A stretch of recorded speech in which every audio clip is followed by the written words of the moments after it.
Um, Good evening, everyone. My name is Roger Maloney, and I am the Associate Director of Alumni Career Services for St. John University.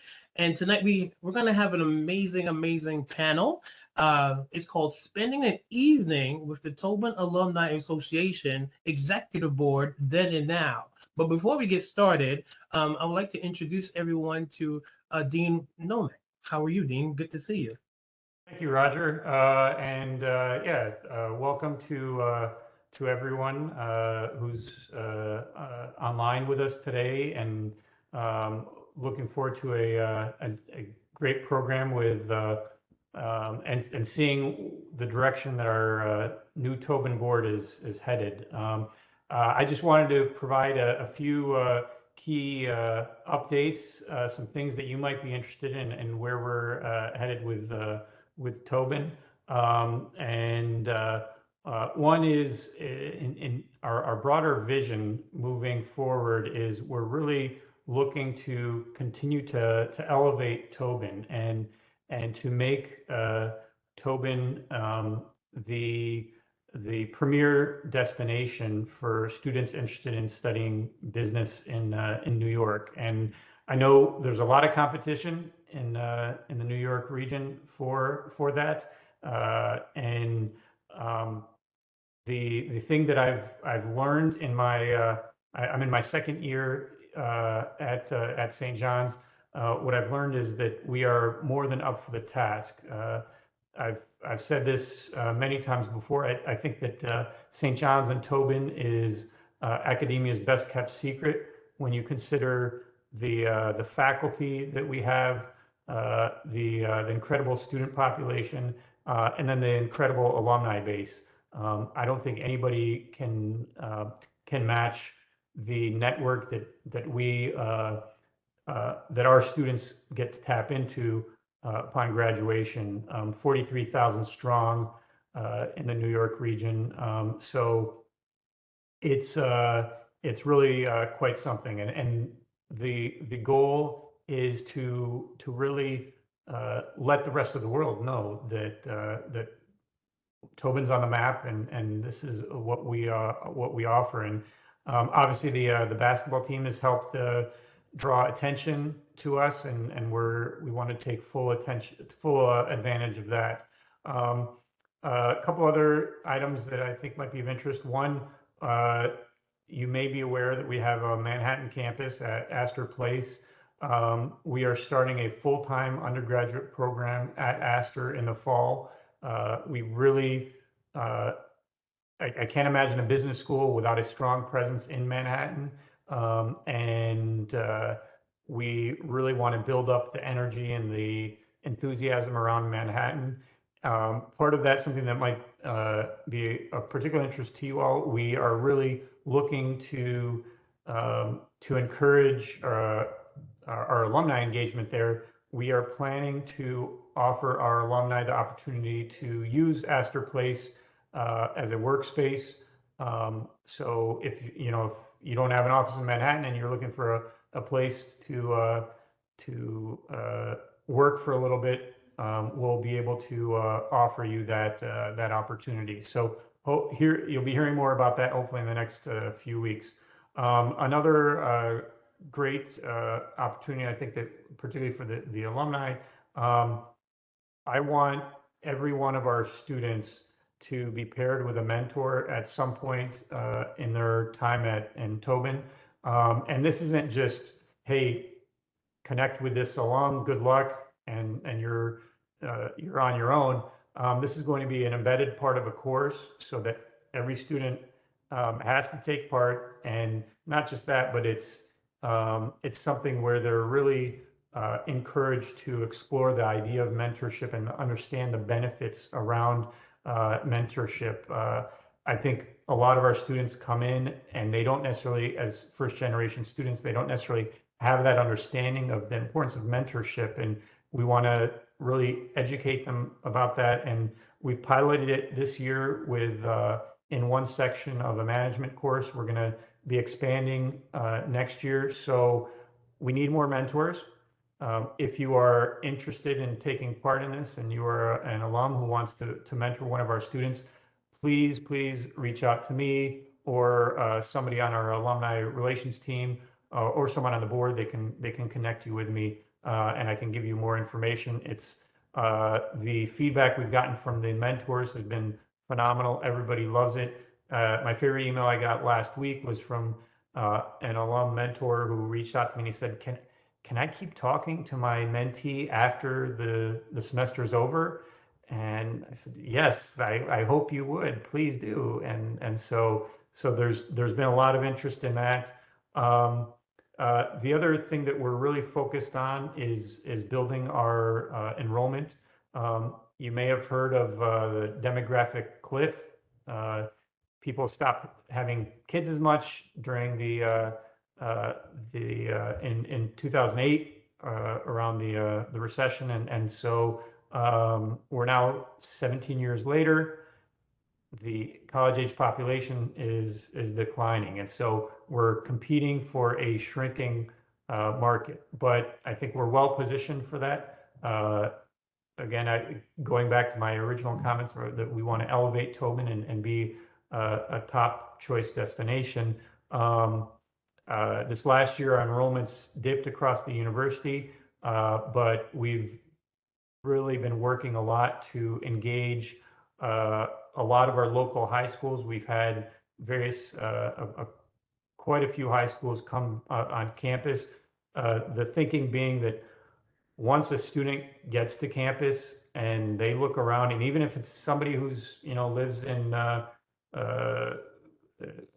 out in Long Island, goes to Chaminade, if they've never been to campus, they think St. John's, Queens, they're expecting something more urban. They get here and they look around and they see the rolling hills, the beautiful campus. They come into our building, see this beautifully renovated business school. They hear about the things that we have to offer, and that's it sells itself. So we've our deposits for next year are up 31%. So we're really excited about that. And now it's a matter of closing the deal and making sure that all those students show up in the fall. And I think, again, when they see what we can bring, then it really helps. And I think you all, the alumni, the current students, it's such a important part of our pitch to these prospective students. When they see what we can offer, it's so important. So I want to thank you all. Thank you for taking part in this evening and for everything you do to support St. John's. And I'm going to hand it over to our incredible panel here. And Roger, I guess I'm going back to you. Yes, Dean, thank you so much. And once again, everybody, we just want to say thank you all for joining us this evening. Tonight is an amazing panel. We're spending an evening with the Tobin Alumni Association Executive Board, then and now, and you'll be able to hear their journey from St. John's to career success. And before we get started, what I would love for everyone to do on the panel is, and also participants, make sure that you're muted, and then we'll have a Q&A with the panel, and then I'll give the participants time to ask a question. You can also put your question in the chat. We have our team is ready to let me know that if you have a particular question you would like to ask a particular panelist, please, you can do so after we finish our Q&A. And so let's begin. So what I would love to do is have each one of our panelists just say their name, say the year they graduated, and just a little bit about themselves. And I'll start with Carlene. I want you to start first. Sure. Thank you. Thanks, Roger. So I'm Carlene Kelly. I've been in the pharmaceutical industry for a long time, 30 years plus. I graduated from the College of Business in 1983 and have been in the pharmaceutical industry ever since. I currently work for a company called Trilations, and it's a company that does data analytics using AI. and we help to provide solutions to pharmaceutical brands' problems and how to grow their market, find new markets. And it's something different that I'm doing now. I've been mostly into marketing and medical education for the pharmaceutical industry, and this is a new area that I've just started in the past couple months. I'll turn it over to Thank you so much. Jennifer, you're up next. Hi, I'm Jennifer. I graduated Tobin in 2013 with my BS and then 2014 with my MBA. I started off working at BDO as an audit associate, and I wound up doing a career change. And in 2018, I opened up a clothing boutique, which I have today, and I absolutely love it. It's located in New Jersey. Jennifer, thank you so much. And we have Lauren, you're up next. Hi, my name is Lauren Bonaventura Sorrento. I graduated from Tobin in 2013 and 2014 with my bachelor's and my master's. I currently work at the Petty School in Hightstown, New Jersey as a senior manager of data operations. I work on maintaining our database and cleaning it up, the financials for our department, our financial projections. I use our data to look at trends for our constituents and while creating and maintaining relationships with our constituents. Last but not least, Matt, to you introduce yourself.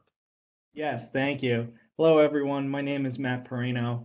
I attended St. John's Staten Island campus starting in 2009, obtaining my bachelor's in 2013 and MBA in 2014.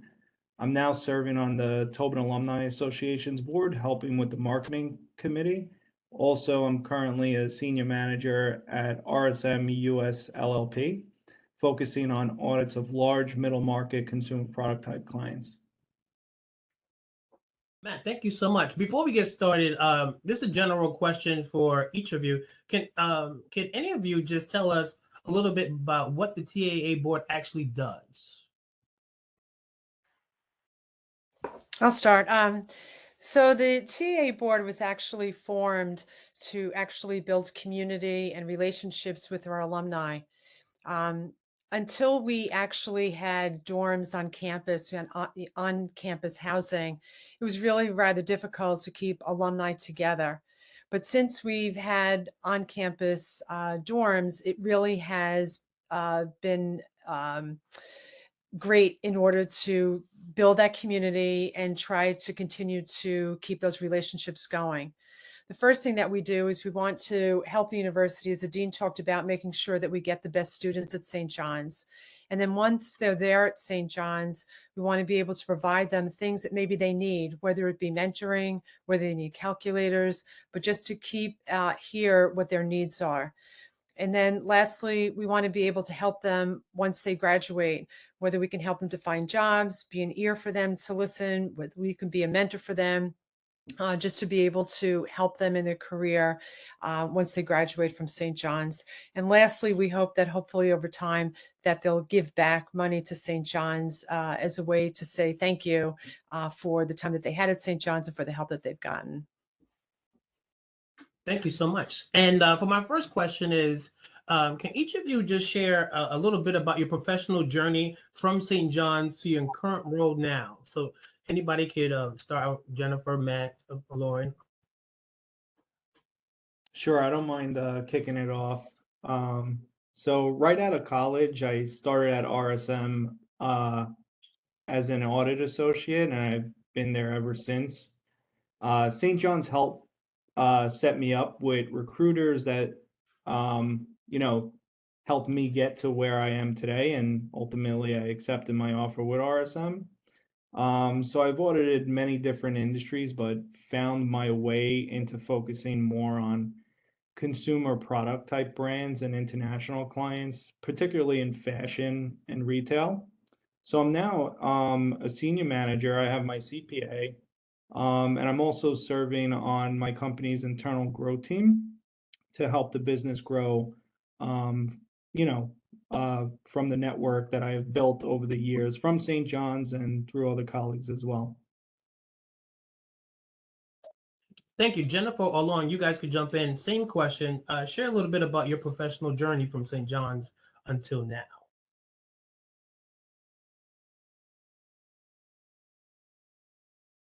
My journey went a little sideways. I started as a nonprofit auditor in a boutique audit firm in Brooklyn, then went to work in higher education and worked in advancement there. Then I found what I really love, which is working in advancement work in independent schools. My journey started out the same thing. My path is a little bit windy. I started at BTO as an audit associate. I was there for 2 years. Absolutely. I loved the people and I felt that St. John's was able to have a good like foundation and I created a great network. But then ultimately I was able to use the accounting skills to open up my own business, which is great.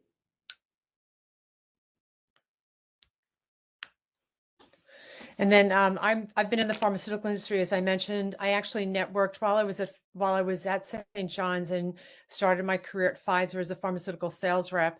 At the time, you had to remain in the fields for roughly 8 or 9 years before you could get promoted. And I was rather ambitious at the time, so I left Pfizer and went to what's called the services side. So it would be companies that actually work with pharmaceutical companies. And it opened up my eye to see an unbelievable industry that had so many companies.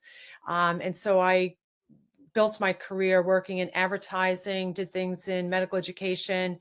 And it was all from going to leaving St. John's and going to Pfizer. And it really built the rest of my career. Wow. Wow, that's great. Next general question for anyone in the panel. Talk about specific skills or qualities that you believe are essential to succeed in your field today. Because we can start with Jennifer. I want to start with you. What skills do you think that you needed that have helped you become successful, and you also leaned more into entrepreneurship as well? The skills are definitely being able to be organized. I felt that St. John's helped with organization. I learned a lot from the professors and other students.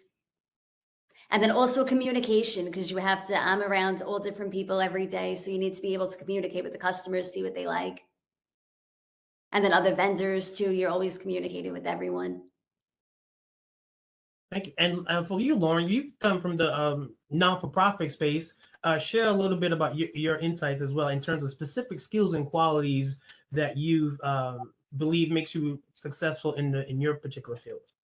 I'm going to piggyback on Jen. Communication is definitely one that I use every day with communicating to our constituents on different matters. And also, Tobin gave me the ability to strategically and analytically think and to be able to look at the data in new ways that many people aren't able to do.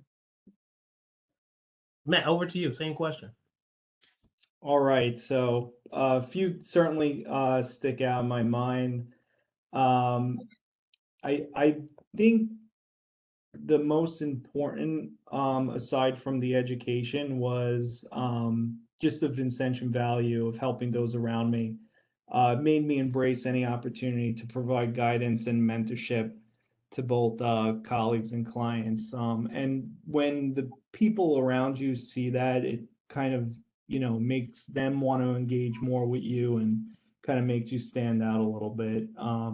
So I wanted to approach this question a little bit differently than just education, which was, top notch, no doubt about it. Yeah. And I kind of think, being a first generation graduate at St. John's, which is mostly our student body, it tends to bring a different student. I think the type of students that we have, and I think from our experience is that, the upbringing of, hard work, resilience, tenacity. I think we bring a different way into the workplace that we persevere. And I think we also have a little bit of gratitude that we express because, we know that our parents and our families had to sacrifice for us to go to St. John's. And so I think we become filled with gratitude. And I think in the workplace, I think we're just a little slightly different candidates when we're interviewing and we get jobs. Thank you for sharing that. Here's a question I want to ask. In the world of work, we all have roles and things that we love and hate about our jobs. Let's start with the joy, since it's a sunny day out. Talk about some things that you enjoy about your current role. What you enjoy about your current role. And then we'll go into what you don't like. Something I enjoy will be talking to the constituents. I love hearing their experience they had at their alma mater. It's a great feeling listening to that. Jennifer, over to you. I enjoy being able to help the community. I'm very involved in charities, so we try to support as many as we can. And then I also enjoy being able to help people feel beautiful by picking out outfits because I offer a very one-on-one experience. So it's nice to see people come in and then leave confident. Jennifer had a background. You guys, you didn't see it last time when we talked before. She had a background that turned gold and went from gold to pink. So I know what when she talks about creating experiences, I was like, I need that background. Matt, over to you. Same question. What things you love about your job and that you want to share with the audience today? Sure, thank you. So I enjoyed the opportunity to learn about consumer product companies in depth and being able to walk into most retail stores and say, hey, that's my client. So I get a kick out of that.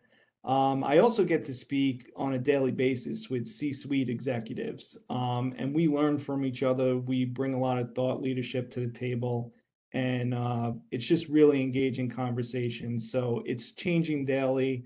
There's something new to do every day, so you don't feel like you're in the mundane workplace all the time. So that's what brings joy to me. On the flip side of that question, anybody could talk about this. What's the one thing you don't enjoy? I know you worked in advertising. What do you love about it, and what do you don't love about it? Is that for me? Yes. I think in advertising, I think the hardest thing is making sure that everyone is like 100% billable. You know, you have to really know how your agency makes money. And one of the things you find is that if people aren't resourceful and try to find work while they're at the advertising agency, people can lose their jobs. So I think that's the one thing, is that it can be somewhat unreliable. And you always have to worry about making sure that you're at least 100% billable. I like that. And what's the one thing you don't like about advertising that stressed you out? That's what I don't like about advertising. What I like about advertising is working on new drugs and bringing campaigns to life. You know, the pharmaceutical industry gets, a bad rap sometimes, but what I've seen in my career is making chronic conditions for people that they can live very productive lives. It's not that long ago where hypertension drugs and high cholesterol drugs were really horrible. And now we have these great medicines that we're able to bring to physicians and patients. And I love that part of being able to work on all of them. So, for my next question is, we live in a world that we get advice from all different angles nowadays, from social media, from family members, to going to conferences. My question for the panel is, can you share the best piece of career advice that you ever received? Best piece of career advice that you ever received. I could jump first. My best career advice was do what makes you happy. Mine would have to be do it even if you're scared. And I'm not talking about jumping into danger. I'm talking about in the sense of trying something totally new and different. Because if I didn't do that, I wouldn't be where I am today. Thanks. Matt? I love it. Yeah, so I guess from my experience, it's always best to be your true, authentic self. Let your natural qualities shine through organically. You earn a lot of respect from top tier executives by allowing yourself to be vulnerable sometimes, asking questions, not knowing the answer to everything isn't always a bad thing. So that's what I could say is just ask questions when you don't know something and don't feel like you need to be stuck all the time. And I think I have two. One is try to find a mentor. It may not be someone that you work with, in your organization. It could be someone on the outside, but it's really great to have someone that you can go to that's not going to judge you, but give you really good feedback and advice. And I think the other one that took me a while to learn is don't just leave a job because you're unhappy. Leave a job for an opportunity. Because sometimes if you're unhappy in a job, things can change. You might be thinking about leaving because of a certain person, but they could leave or they could get promoted and you may not have to report to them or work with them. But always remember that when the recruiter or someone calls for a new position, really analyze it that you're leaving for an opportunity. That's good stuff. And because people leave for all different types of reasons, and you're like, why did that person leave, or they weren't happy and all that stuff? But that's really great advice. I'm gonna stay on you, Colleen. My question for you is, why is it important for alumni to stay connected to St. John's University? Because sometimes what happens is that people go, they graduate, and they don't connect back into their university. So why do you think it's important to have alumni stay connected to St. John's University? Yeah.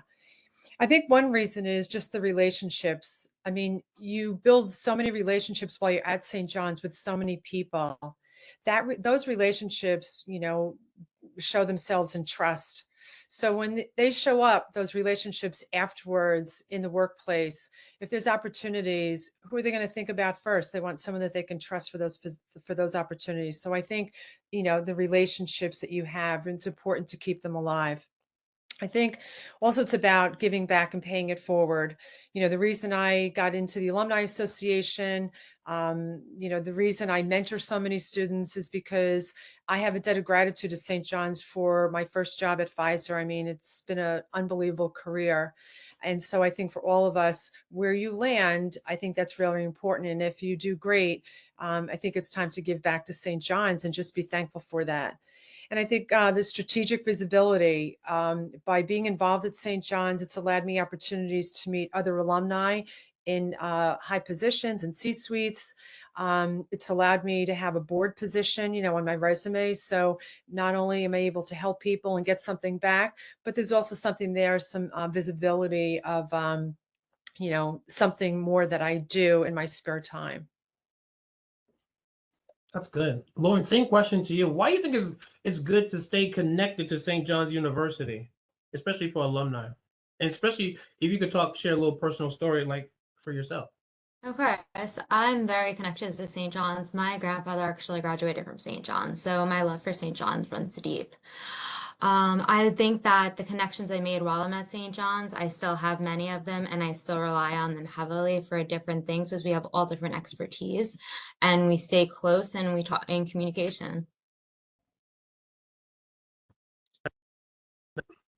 Jennifer, same question for you. Being an entrepreneur, why is it so important for you to stay connected to St. John's University? Like Carlene was saying, it's very important to give back too, because I was a first generation college graduate and I found the faculty and staff very informative and they were very helpful because this was all uncharted territory, figuring out majors and how to interview, and they were very helpful. So I feel like it was nice to pay it forward and be able to help the current students. Matt, your same question to you. Thank you. So I guess in general, I think it's our human nature to want to stay connected to other people with common interests. From a career perspective, your connections are going to be extremely important when you progress into a decision-making role. You could leverage your network to expand your business and to grow, or look into your network for getting help from them if your business needs it. Also, though, just to use an example, half the panel here today, I graduated with, right? That was 10 years ago. The friendships that I made with Lauren, Jennifer, crunching numbers late at night to, study for an exam. Those are the memories that'll never go away. Those are the connections that'll stay with you forever. Oh, that's nice. I didn't know that. That's nice. Okay. Wow. And this Wow. was our study group. Oh, this was the study group. I love it. Yes. Okay. Yeah. Did you guys used to study with the TV on or with music? I'm just asking questions. Probably the library. I'm gonna go Nice. mute now. For my next question, as you know, we're living in an age where there's a lot of career transition. There are literally people they started out graduating in one degree area and they're literally switching to other careers. What advice do you have for alumni and graduates who are career transitioning? How should they navigate that? That's for any one of you guys on the panel. I would say look for transferable skills. That's the most important thing. I can tell you from experience, I've hired multiple people who had transferable skills who were not in advancement work before. it's something that you do now that you can do in that role. Just think of it in different ways of what's on that application that you're applying to and what you're doing now, and use those transferable skills in your interview process to help you get your job. That's good. Anybody else want to chime in? I would say to just utilize your network and then always be kind, because you never know what interaction is going to lead to your next opportunity. And Jennifer, back to you. You literally transferred into becoming an entrepreneur. How was that process for you, and what skills did you take to do that successfully? It was a little bit scary, but like Lauren said, I like do it scared. So I was able to, but a lot of the skills was being able to balance my own books. And then I was able to really find like how much money I needed for startups. So I was able to do the business side and be confident with that. Nice. And Matt, same question for you. Like, you probably get a lot of people ask you, I want to, I'm a business major. I came from this. I came from different industries. What advice would you give someone in terms of their transferable skills? Yeah, sure. Best So way to do it. I would say to cross-reference among the people you know of already in the TAA network and see if there's any connections that are in a field that may interest you, and also are in a field that you could potentially excel in.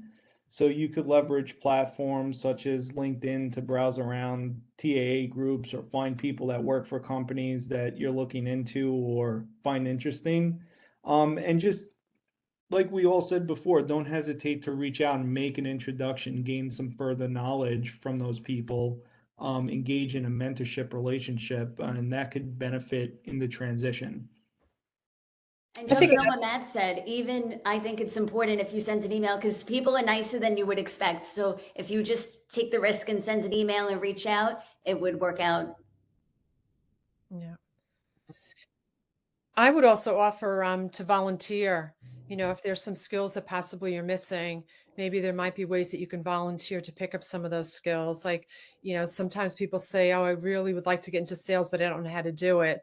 But there's ways that you can get, volunteer opportunities where you can demonstrate that you have selling skills, even though you may not have actually sold a product, so to speak. Right, and that's how you get experience. That's how you get job referrals. That's how you can see if you like this particular industry or not. I think that's great advice. Matt, question for you. What strategies can recent graduates use to successfully enter the financial services industry, based upon your experience? Because there's a lot of students that are business majors, finance majors. They're trying to figure it out. What advice would you give them? Sure. So I think now more than ever, it's important to demonstrate your capabilities to be adaptive to your surroundings. So the world's changing daily. So staying on top of key trends in the economy and reading up on current events is really important. So for example, we now live in an environment full of AI, which was not too common in the standard workplace. So being able to successfully use these AI-driven tools and educating yourself to be ahead of the game and potentially being more efficient in the workforce will certainly make you stand out amongst your peers. Thank you so much. And Lauren, for you, data is king. Everything is built around data, driven around data. How can people alumni use data more effectively to make better decisions to achieve success in your mind? If they literally they love data and they want to get into that sort of career and use that. I would have to say that if you're thinking of data in your personal life, take something that you're looking at and think of it in different ways. Don't just look at it in one sense. If you're talking about personal data, when you're talking about business, the data drives almost all the decisions of any organization by looking at different trends, different ways that you can succeed, just looking at different outcomes. What if you fail and how not to fail? Also, I'll piggyback on that. Yes, being adaptive is key. I would have to say we even transitioned to AI recently too, that we use it in helping us write our pitches to our constituents. We use it in many ways. That always being adaptive and digging into the data, and also AI can help you with that. It can do pretty much everything. It's crazy. I know. And Jennifer, same question for you. The transition process from I know actually from corporate to entrepreneurship. Nowadays, everybody's thinking about being an entrepreneur. Help some people to figure out if they want to go down the entrepreneurship route. What should they be prepared for? Good, bad, and ugly. You should be prepared that it's not going to be easy. The first probably couple months to a year, you're going to be regretting the decision because the corporate framework was very easy. It's laid out. And then this year, basically, well, I know myself, I was starting out I was teaching myself everything because I jumped into an industry that I really didn't have any background in, but I was able to learn. And then I traveled all over. I went to trade shows. I went to Vegas, Dallas, Nashville. So I was able to research everything and then be able to be a leader in the field. But it's scary at first, but as long as you trust in yourself, and every day isn't good, but the journey overall is good. I agree. And Carlene's question for you is emerging trends in business development and corporate strategy. What should young professionals be aware of that you could give them some advice around so that they don't make careless mistakes? Well, I think when they first get out working, I think they just need to be proficient in what they're doing. But slowly, they need to start developing strategic skills. And the way that they need to get there is by, asking questions, reading trade journals, participating and listening to webinars or podcasts to just really learn and start asking questions about, why this makes sense and just keep digging deeper below the surface. I would say the other thing is to stay curious about trends and any disruptions that happen. Making sure that you stay on top of how things are changing. Within the pharmaceutical industry, when you look at advertising, there's a big shift right now. A lot of downsizing. The big agencies are buying each other up. So there's a lot of jobs that will be lost. So it's very important to kind of see those things happening and being able to address how you might want to deal with it. Let's see. I think that's the two major things. Yeah, especially with downsizing, because here's another question I wanted to ask you, anyone in the panel. How do you advise someone who has been laid off? I'm getting a lot of St. John's alum who have a lot of years experience in key industry, creativity, business. I actually had someone that actually she graduated from law, and she said, Roger, I don't want to do law anymore. How do you advise an alumni who just got laid off and it was interested in business or interested in being an entrepreneur or maybe interested in the non-for-profit space, Lauren, like you? What do you guys thoughts about that? Well, I think that comes down to, the transferable skills, that Lauren talked about.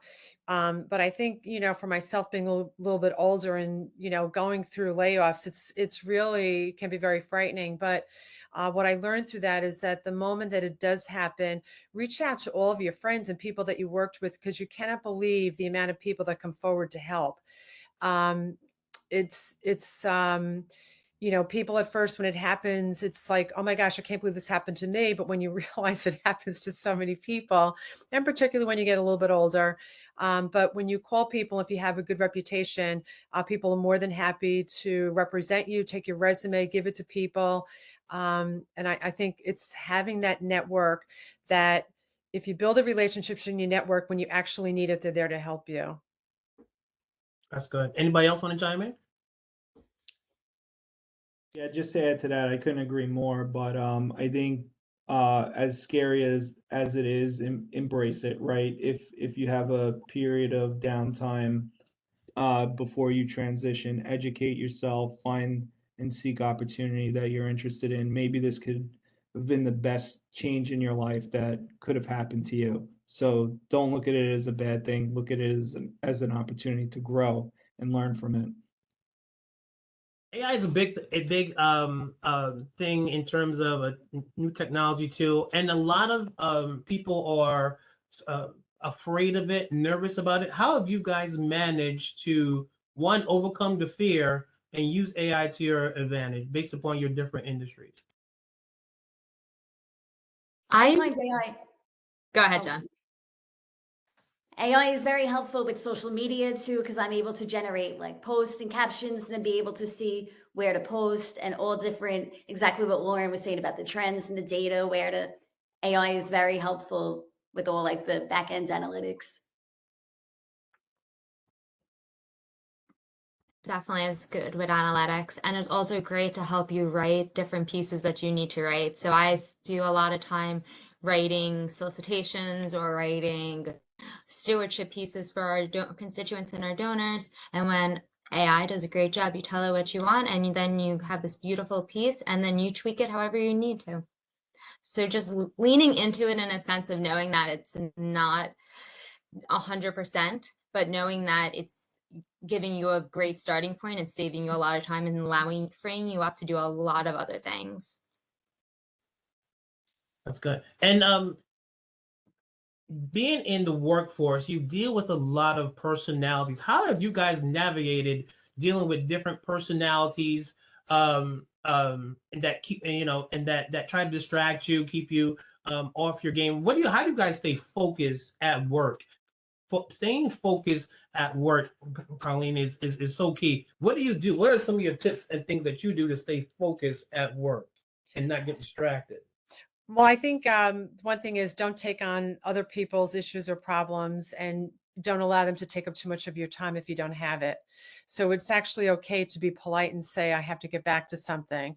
I used to be guilty of, taking on more, especially when I was president of an ad agency. People would just walk in my office and I would just listen to them, and I would always be there to help them.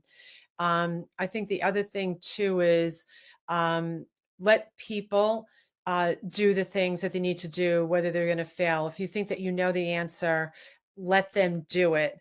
You can guide them afterwards, but don't try to tell them what to do. And I think, you have to also take a look. I worked with a lot of creative people, who are very different than account people, but you have to really look at the strength of what they bring to the team, and really love and appreciate what they're bringing to the team versus saying like, oh my God, if they have one more round of changes or if they don't get this strategy, just kind of work through the process and be patient with them. That's good. That's good. Anybody else want to chime in on that question? Don't take anything personally. It's not about you. I can tell you that if somebody's having a bad day and is taking it out on you because something went wrong, do not take it personally. It has nothing to do with you.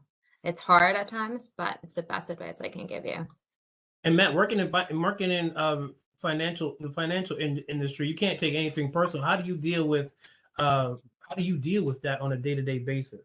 Yeah, so we all come from different cuts of cloth, right? So I think I try to take it less of of a challenge, right? If somebody comes in with a tough personality and they're criticizing my work, I say to myself, well, let me take a step back and try to understand that person's perspective. Maybe they're thinking about it a little bit differently than I was, and try to study it that way.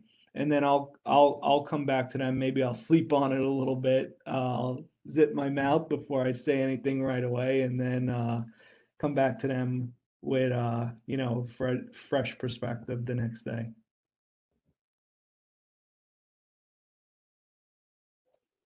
How do you guys deal, for my next question, imposter syndrome?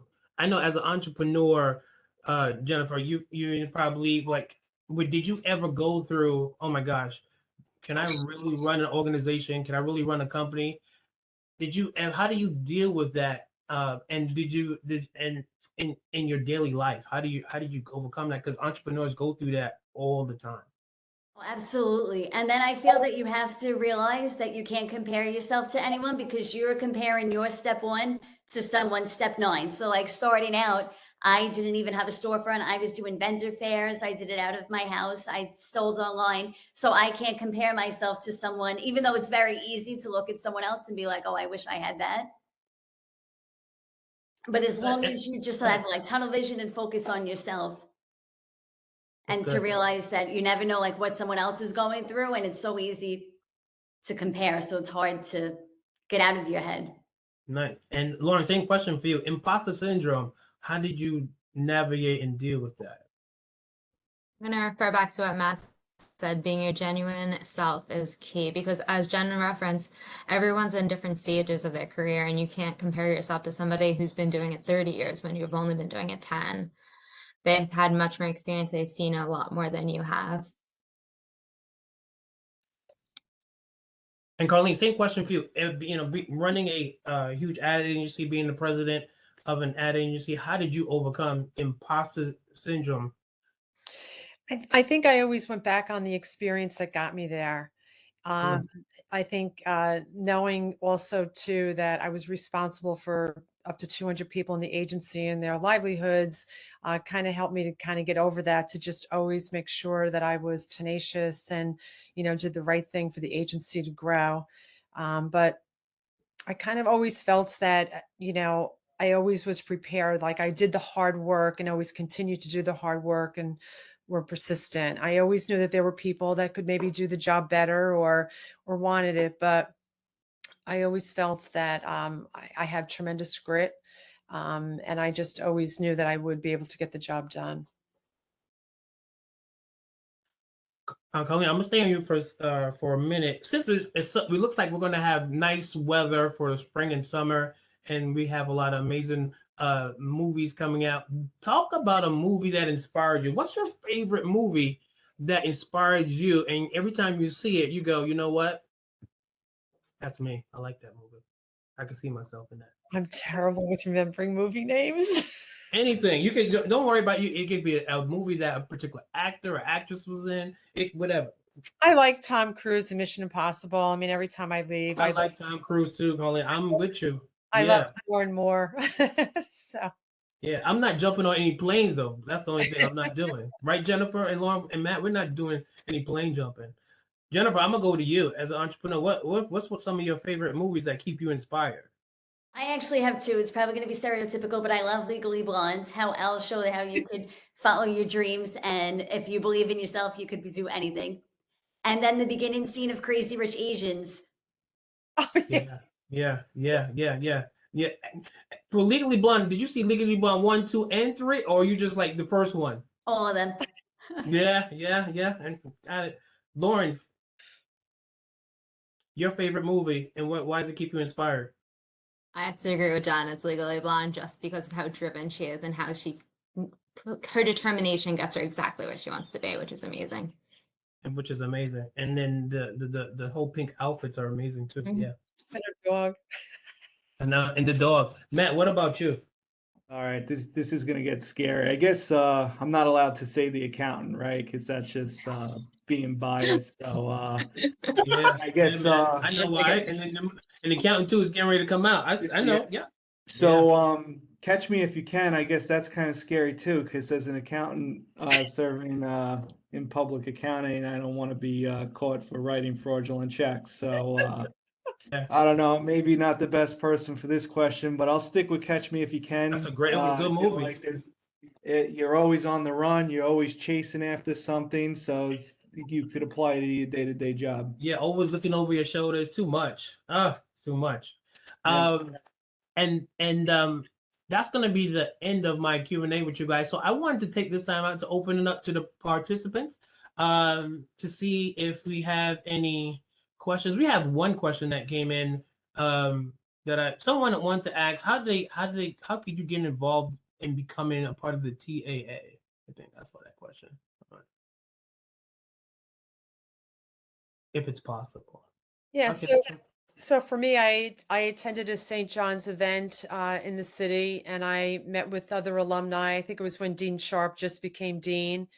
And it was a time where I had some free time. in the evenings. My son was older, and so I said that I wanted to become involved. What could I do? And I got introduced to someone at St. John's and said, "Would you like to be on the board?" And that's what started it. So I don't see any questions coming in. Oh, here's a question I want to ask. A lot of times, we go to these alumni mentor mentee meetup groups. What is the best way or more professional way for someone to introduce themselves to? You probably get that a lot, get weird, what, give us some tips on if how to navigate that space better. I mean, for them to contact us, or Them to contact you, or people who are more introverts, they're nervous, they're shy, Lauren and Jennifer, people, or Matt, sometimes you always go to events with young alumni, young graduate students. What are the best ways for them to meet you in person, if it's that type of setting, or on LinkedIn, or maybe an email? What things worked and what things didn't work that you didn't like? Yeah, I think if you're reaching out electronically, start off with a common interest. Hey Roger, love your red St. John shirt. Where could I get one of those? And then kind of let them know what you're looking for, and be brief and to the point. But in person, just be yourself. There's going to be a lot of people in the room and a lot of people that are going to like you just for who you are. So don't overdo it and force a conversation that isn't truly who you are. I agree with what Matt said. If you're reaching out online, make it personalized. So if you feel like you're really trying to get to know the person, because that could go a long way too. Because if you feel it's not like a generic message that's sent to everyone, then like it was really targeted to you and you actually want to help. Lauren, same question for you. I agree. If it's in an email, make it personal. That's the best way to reach anyone. But if it's in person, I would definitely say be yourself, as Matt said. You have to be authentic, you have to be yourself, and the conversation will happen as long as you're genuinely yourself. I like that. And Lauren, my question is for you. You had mentioned that you interview a lot of candidates. And this is for anyone here on the panel. What are some good interview tips that you could share with the graduate students and alumni that they could definitely take away and they can use interview tips? People, always coming in for interviews, they're nervous, they have things that make them a little uneasy. Help them out. Make sure what's the best interview tips that you could give alumni and graduate students? Of course, I'd be happy to. I would definitely say be prepared, know who's interviewing you, know about the company. I would say be authentically yourself, which is a common denominator that I've been talking about a lot today. I would also say the best thing you can do besides being prepared and being yourself would be on time and send a thank you email. It was well known back in the day, but it has become less frequent now that somebody will send a thank you email after an interview. And that is, I have to say, is best practice and something that stands out to me. Carlene, thank you emails still matter to you? That they help that particular person stand out? absolutely. To Lauren's point, it doesn't happen very frequently, and you don't even have to summarize everything that you talked about. Just a little note to show, again, gratitude for time that you took goes a long way. And if you can put something, something interesting or something like funny or just something amusing that you're like, wow, this person is this person is a real person. I mean, at the end of the day, when you're getting hired, someone's going to look across the desk and say, or through the Zoom meeting, can I work with this person 24, 40 hours in a row and still feel like I really want to be a partner with them? I want to work with them. It really comes down to who you are and how you click with the people that you're interviewing with. That's a really big piece of it. And sending a thank you note that kind of expresses who you are is just the topping.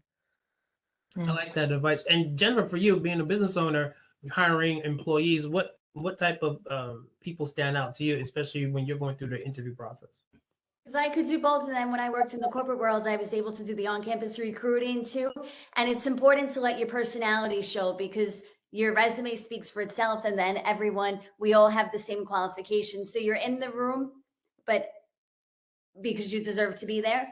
And then if you have your personality, because I remember one of the partners told us, he was like, you have to do the airport test. Would I want to be stuck in an airport for 4 hours with this person? Do I like their personality? Exactly. Wait a minute, you did the airport test. If I stuck in the airport with you for 4 hours, I like that. I like That was that a good. lot. Hold on, let me write that down. 4 hours? Just Yeah, he's like, if we're on a layover, would I want to be with this person? God forbid we miss our flight. yeah. So then you judge the person that way too. Wow. Like, would I want to be with you in an Yeah. off like work scenario? Man, I like that. What about you? Especially in from your line of work. What's your thoughts? Yeah, absolutely. So this may not be everyone, but I give maybe, 10 to 15 interviews a year, and I do not ask one accounting question. I want to get to know their personal life and their previous job experience. And I think being able to apply your past work experience, whether you're a cashier, a valet parker, right? Like it's customer service, it's sales, right? I want to hear about that in your background and being able to apply that to the accounting world. It's not all about the numbers. It's about the person that's, behind the desk that's right next to you. I like that that you mentioned customer service. You know how you treat people, how you make people Yeah. feel. Yeah, I think that's key. I want to open it up again to any of the participants online. Do you have any questions, any thoughts? I'm trying to see if there's anything happening in the chat. This Oh, one- did you? Oh, go ahead. Sorry. Yeah, there's one there. I've been struggling to land a job after completing my MBA. I have some internships and strong leadership experience, but no full-time experience since I went straight from undergrad. Do you have any tips on how to overcome this? So, Lauren, didn't you go like right from undergrad to graduate? I did. That I did, but I also right out while I was in graduate, I was working part-time with the auditing firm. So at first I started part-time and then I went to full-time. I would have to say the best thing you can do is just keep working, keep going through it. You're going to get a full-time job. Just keep your drive and keep pursuing what you love and making sure that you're applying for the positions that you feel passionate about. It'll help when you're interviewing. That's good. I have one more. I'm trying to see who has a great question. Oh, someone has a question about did you have to relocate for your job? How was the moving process? I'm super excited for this job, but thinking about relocation is holding me back. Were you able to negotiate a higher salary for an entry level job? The question is about relocation for a job position. And were you able to negotiate a higher salary if it's an entry level job? What are your thoughts? So I don't know that any of us have relocated. I could just say I just helped my son relocate from New York City to DC. And I was actually advising him during that process. But most of the companies actually have moving expenses, and they'll give you a good allowance to actually move. So that's one piece. It's kind of hard to really ask for higher salary because you're moving, unless you're moving into a state that is very expensive. If you're moving outside and you move into New York City, you might be able to get a higher salary. But if you're moving from New York City to maybe Charlotte, North Carolina, it might be hard to do that. You might be able to ask for a sign-on bonus because you're going to have incur some expenses in moving. So that might be one way is to ask for a sign-on bonus. But good luck. Yeah, relocation is tough. Anybody else want to chime in on that? Jumping on what Carlene said, we're our own biggest advocates, so don't be afraid to ask for what you feel, because the worst they could say is no, or they could counter back with something that might not be exactly what you asked for, but it could be better than the original offer. Good point. Yeah. That's a good Agree point. with Jen. Go ahead, Lauren. You want to chime in, or you? Yeah, I completely agree with Carlene and Jen, and I have in both sense. I had people who I've employed who asked for higher salaries, and I was able to negotiate to a offer, and on my own terms, I had to negotiate for myself also. Always stick up for yourself, as Jen has said. I like that. Advocate. I like that. We have another question coming in. Did you ever play any sports or participate in any clubs as a student, which gave you skills that you still use? Teamwork, teamwork. I think teamwork's a really big thing. You use your teammates to help you when you're down, to keep you up, and you know who to rely on, and you also know that you have to become accountable to them as well. So I think teamwork's a big one. Teamwork is a big one. Anybody else wants to chime in? Any clubs that you joined and that gave you amazing skills or positions of leadership in anything that you still use today? I'll say two parts to that. One, I was in a sorority at St. John's. They gave me many skills that I use on a daily basis. And the other one will have to be Jen and Matt for all our study and our drive that we had to get through accounting together. I like the buddy system you guys have because you need a friend to help you get through when it gets tough. I like that. I like that. Yeah. I see one more question. Here's a question. Someone said, I've been struggling to land a job after completing my MBA, but I have some internships and strong leadership experience, but no full-time experience since I went straight from undergrad. Do you have any tips on how I can overcome this? It's a good question. I think we covered this, but go ahead. You guys, anybody can pick this up. She needs to get some experience since she graduated, and she had some internship, and she has Yeah, strong. I think you really have to look at your internships and maybe go back to what the descriptions were of those internships when you were applying for them, because sometimes they put things in there that you kind of forget that you were actually doing. So it kind of formalizes some of the things that you did in your internships. And then from your leadership experience, I would just explore some of the things that you did. What were those leadership things and what did you learn from it? I mean, if you want to reach out to me, I would help you. If you want to look me up on LinkedIn, I'd be more than willing to help you to how to do that translation between them, but you shouldn't have any problem at all. Like Lauren did it. So we could help you with this. And like what Carlene said, it's important not to limit yourself, because I have a friend with an accounting degree and he actually works in the hospital in the accounting department. So it's places that you wouldn't necessarily think to look. Yes, So if you just exactly. like branch out. Jennifer, I like that because people don't think about looking at other industries like Lauren, you being in education, people, there's same job but different industries could always and give you an advantage. Very true. I'm trying to see if there's any other questions. Guys, if you have any other questions, we'll stay on a few more minutes. I'm trying to see. Well, I have a question to ask Jen.